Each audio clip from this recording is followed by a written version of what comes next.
Hey girl, welcome to the Get Your Guy Coaching podcast. My name is Anwar White, but you can just call me your own personal dating and relationship coach.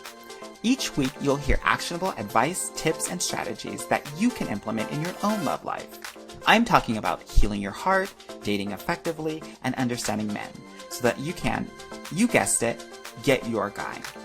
Are you ready to level up your love life? All right, let's go. I never felt the way I do about anyone but you. Hello, my loves, and thank you so much for joining me today on the Get Your Guy Coaching podcast. This episode is going to be a continuation of last episode where we were talking all about our inner child wounds. Now, last episode, and if you didn't catch that one, please catch up, girl, and listen to that one. But in the last episode, we talked specifically about the abandonment wound and the trust wound. And just to remind you, the abandonment wound is all about feeling left out, fears of being left out, someone who hates being alone, who may be codependent, who often threatens to leave earlier than they should. And someone who has this wound will normally attract someone who is emotionally unavailable. Okay? And we also talked about the trust wound. And this wound is really related to someone who is afraid to be hurt, who doesn't trust themselves, who find ways to not trust others, someone who feels and needs a lot of external validation. Oftentimes they're feeling quite insecure and not safe. And this person normally attracts people who don't necessarily feel safe. So those were the two wounds that we talked about in our last episode.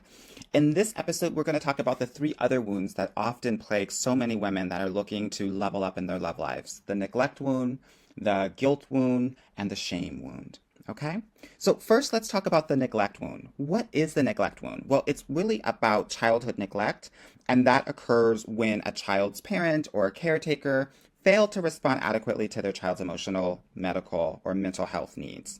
Okay, so think about if that's something that has happened to you. Now, when we're thinking about how these neglect wounds show up in our adult life, I want us to think about the following things. If you have a deep-seated fear about depending on anyone for anything, or asking for help or support, then that may be a neglect wound, right? If you struggle with your identity, if you're unsure of your wants and your needs and your strengths and your weaknesses, that's a neglect wound. When other people neglect us, we tend to believe that we are worthy of being neglected, so we neglect ourselves, right? If you attract individuals who do not appreciate you, it's a neglect wound. If you're spending a lot of time trying to meet other people's needs and pay little attention to your own, that's a neglect wound, girl, right? Now, this is general, and this can be related to so many wounds, but I think that this shows up pretty heavily for the neglect wound. The self-doubt, the insecurity, and the lack of self-worth. If those things are coming up for you, then we definitely have a neglect wound going on. Also, if you struggle with feelings and just expressing them in a healthy way, right, that might be a neglect wound as well. If you're super hard on yourself, but super soft with others, that's a neglect wound, girl.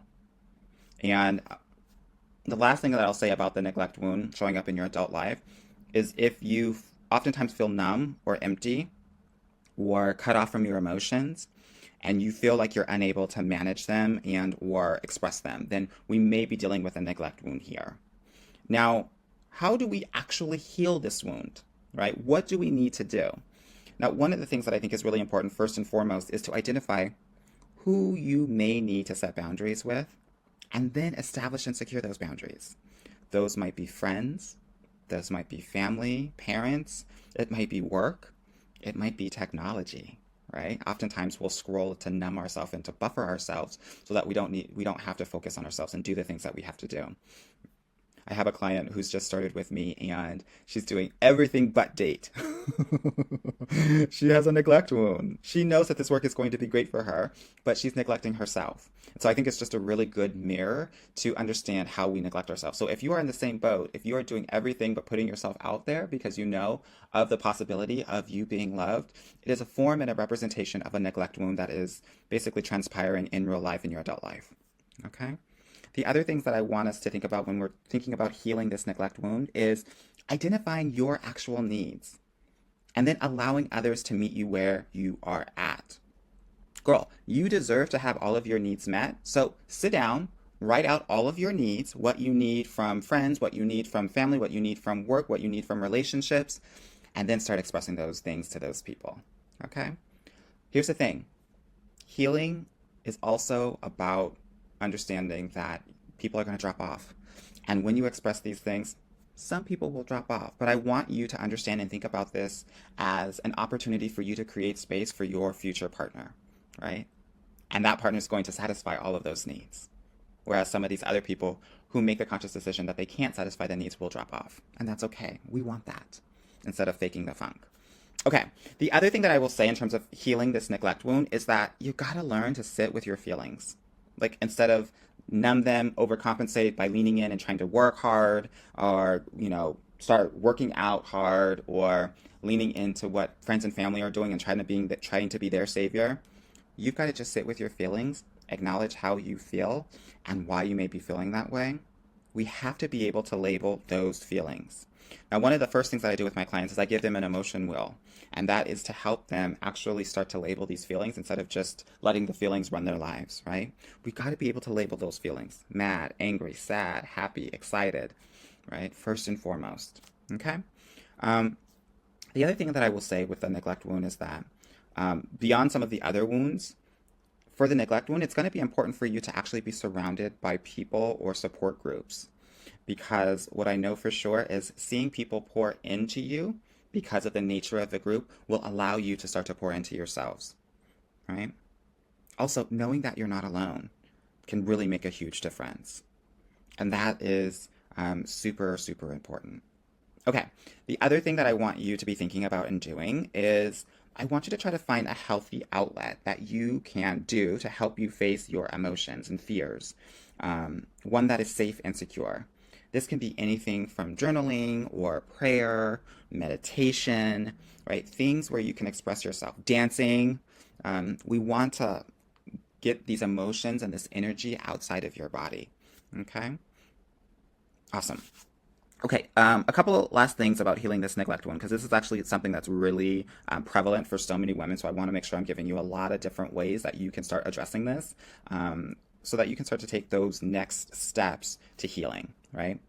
Not only do I think it's important for you to create a support group of individuals, but you've got to start to create a strong support system for the people that you actually already know that have your best interest in mind. Whether it's your best friend, your siblings, that college friend that was always there for you. I think having a group of 2 to 3 people that you can really rely on and lean in on is going to be really important in this healing journey, right? Especially when some people are dropping off, you get to lean into those relationships more, which means that you're going to let them know, hey, I'm on this healing journey. I'm going to probably be relying on you a little bit heavier or more heavily in the next couple of months. Are you okay with that? We want to always ask for permission before we start to lean in heavily. Okay. And then finally, obviously, like I said before in the last podcast, going to therapy or finding a coach that will help you with this. I obviously help my clients with this quite a bit, but there are so many amazing therapists out there that can help you, really build that self-esteem and that self-love that is so necessary for you to achieve all of your goals, not just your love life goals. Okay, so when we're thinking about this neglect wound, a couple of questions that I want you to maybe write down and answer for yourself, because I think these are really important. 1, what unmet needs do I experience that I don't believe I can fulfill by myself? And then the second one, what does love feel like to me? Do I feel truly loved by myself and by others? I think those are really great questions just to get us started in trying to figure out what this whole neglect, where it's coming from, and how I can move forward, not just in the future, but also making steps in the present day as well. Okay, now I want to talk a little bit about the next wound, which is the guilt wound. And the guilt wound is, it happens when you're a child and you're growing up in an environment where you were treated unfairly. Maybe you were made to believe that you weren't good enough, or that somehow everything was your fault, or that your mistakes are catastrophic instead of human, right? If that's the case, then you may have this guilt wound as an adult. So let's talk about how this guilt wound can show up for you, right? If you have the need to overextend yourself for others, if you are blaming yourself for things that are really not even within your control, um, if you have a diagnosis of anxiety, then there probably is some guilt wound in here. And realize that some of these things, probably that I'm mentioning, can relate to a variety of different wounds. Most of my clients have 3 to 4 major wounds here, right, that we are trying to heal. So I don't want you to think that I have to pick one wound and that's my wound. No, we probably have a mixture of a couple of them, right? But it's important to understand what they are and where they come from so that we can start to heal them. Okay, so I want to continue on with this guilt wound, how this kind of manifests in your life. If you have feelings of shame and unworthiness, then we might also have a guilt wound. Um, Also, if we tend to get a bit self-neglectful, right? Or maybe even self-destructive, um, and other sort of self-sabotaging behaviors, whether it's in relationships, whether it's in career, whether it's in life, then we probably have a guilt wound, or we're not feeling like we are worthy of such relationships, so we self-sabotage them. hmm The other thing that I want to kind of call out is some really poor self-care habits that you may have. If you're aimless, right? If there's some emotional confusion going on within yourself, if you're struggling to say no, and if you often detach from yourself, there may be a guilt wound here. And just, I want to really talk about that because oftentimes I see a lot of women get into narcissistic relationships and they detach from themselves so easily. I want you to know that it's not about you attracting the narcissistic relationship. It's about the guilt wound and healing that because the narcissist will smell that. And then based on that, will make sure that you are feeling like everything is your fault, which will exacerbate that guilt wound. So I want us to understand that this guilt wound is so important, especially when we're going to try to detract narcissists and not attract them. Okay? The other guilt wound that I think is important to understand is when you can't freaking sit your behind down and rest and take breaks. If you can't do that, girl, it's a guilt wound. You feel guilty. You're feeling lazy. You're feeling guilty like you're not doing enough. You're feeling guilty that the things that you are doing aren't enough, right? It's all related. Okay. And then finally, and this relates to not taking breaks. Oh, if you're always on the go, going from one thing to the next thing, right? If you don't put breaks into your to-do list, there's an issue, and we got to change that. Okay? All right. So what can we do to really heal this guilt wound? Well, similar to the neglect wound, we want to join a support group, right? One of the things that's so powerful is realizing that you're not alone and that it's not your fault.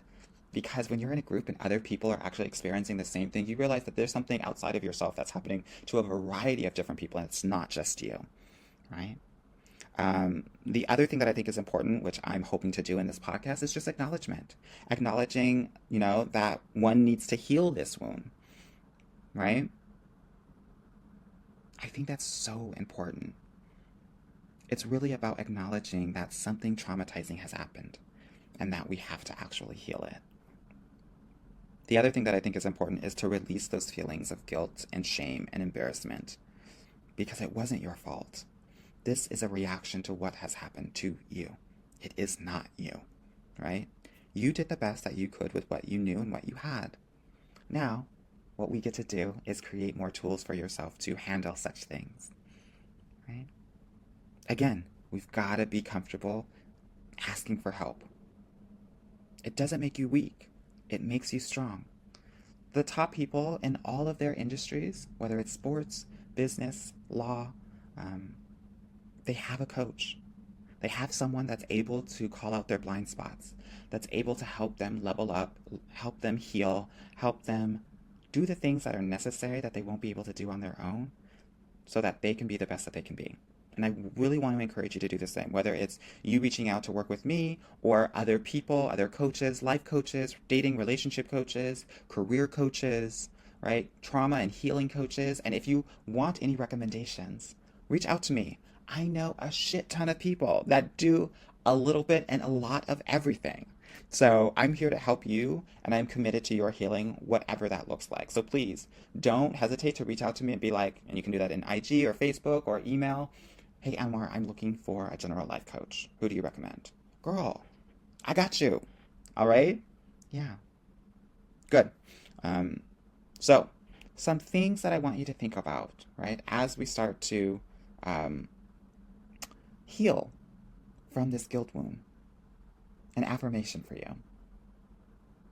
I will treat myself with respect and kindness from today forward. Another affirmation for you. I forgive myself so that I can have inner peace again. Some questions that I think are going to be important for you to think about as you are starting to heal from your guilt wound. 1. Can you say with complete honesty that you respect the boundaries of others and yourself? 2.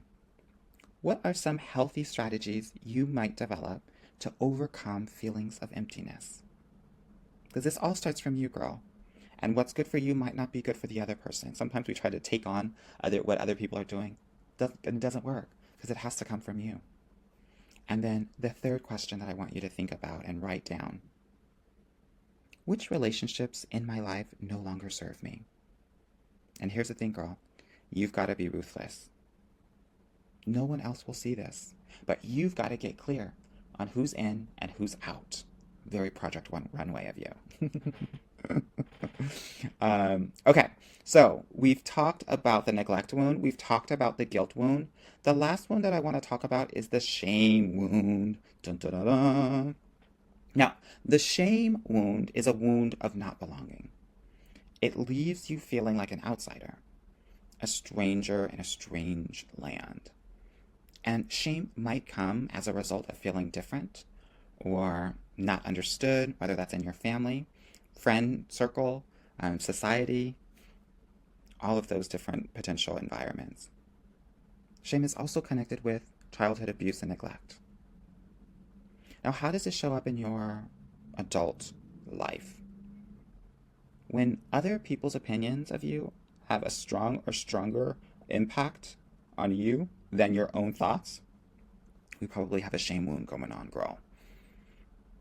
If you're feeling like you're bad or worthy of contempt or just inadequate as a person or as a woman, it's a shame wound, girl. If you're struggling with letting people get too close out of fear of them finding out who you really are, that's a shame wound, right? Again, if you're finding it hard to ask for help or have low self-esteem, low self-worth, and you're often keeping people away, shame wound. If you tend to self-isolate yourself, it's a shame wound. Why do I say this? It's a shame wound because oftentimes that comes from when we're children and we have no power or control, and the only thing that we can do is go to our room, shut our doors, and isolate ourselves to feel like we're gaining or regaining power and control. Oftentimes we might also do the silent treatment. Now, if you're doing that in your adult life, it's a problem, and we have to learn how to face life, face truth, and have conversations, not confrontations, right? Yeah. So if you find yourself self-isolating, we may have a shame wound going on. The other thing that I think is important to think about is if you're constantly caught in between projecting feelings of shame and internalizing them. If you start throwing out different things to different people, right? And I'll give myself as an example. Before, I would often consider people either just hardworking or lazy.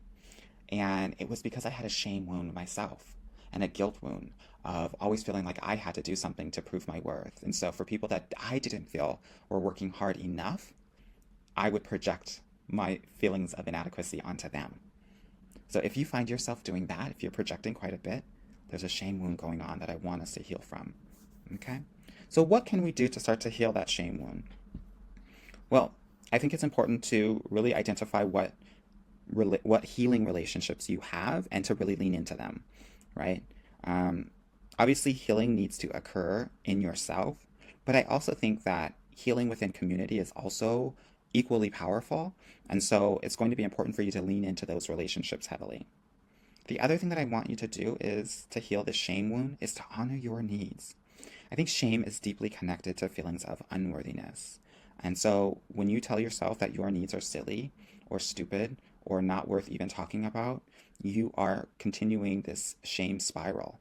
And it prevents you from expressing what you need. And when you can't do that, people can't meet you where you need to be met, right?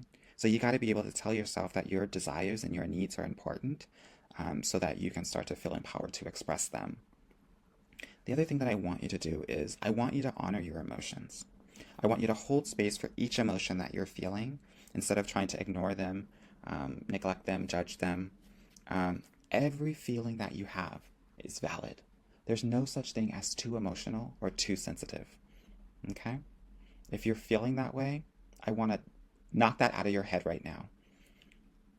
When you are, quote unquote, too sensitive or too emotional, it means that you feel like your emotions are not worth it, or the other people's emotions are not worth them having.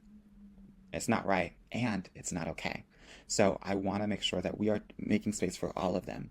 Because when you can do that for yourself, you can do that for other people. And when you can do that for other people, your relationships will also be richer. Okay? Awesome. I think for this specific wound, the shame wound, it's going to be important for you to actually start creating some affirmations. So I want you to spend some time actually creating affirmations for yourself. Again, do not adopt affirmations from other people. Those are for other people. You've got to get really real with your life and what you need to level up and feel really powerful about. So I want you to make these affirmations super personal to your life and then start regularly sharing them with yourself, right? When shame shows up, we have to talk back to it, right? I think sometimes we are raised to think that we can't talk back to other things or other people. We've got to let that go. And for every negative thought that we're having, we have to talk back to it. We have to be disrespectful to those voices in our head. It's the only time that I think I will say that, right? Be disrespectful to that thing. Yeah, definitely.